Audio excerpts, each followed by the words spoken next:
One of the things that I made up more recently is head, heart, and hara. And the head, heart, and the hara is you bring all three parts of you together to show up wherever you are.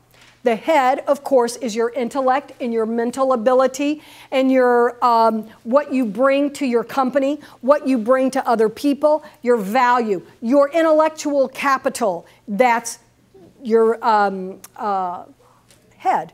Very good. Sounds like first word, second syllable. The second one is your heart. And that is heart-centered leadership, which we're hearing more and more about heart-centered leadership. It's also called servant leadership. But the heart is where we bring this part of us, the compassion, the empathy, how we connect with people. This is our heart. The head is connected to the heart.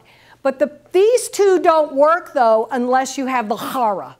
The hara. Kind of makes you want to dance, doesn't it? Hara, hara, nagi. I made that up too. Okay. So the hara is where your power is. It's where your grounding is.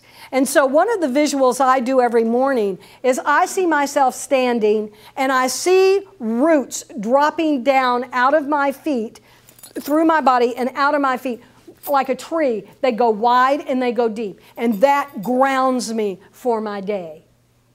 That grounds me in who I am. It grounds me in what I believe. It grounds me in self-awareness. It grounds me in what I want to achieve. And it grounds me in how I want to show up in the world. So it's my head, my heart, and my hara. And when you're missing any of those pieces, again, we have some of the debacles that we are facing right now economically and in our, what do they call it, Washington.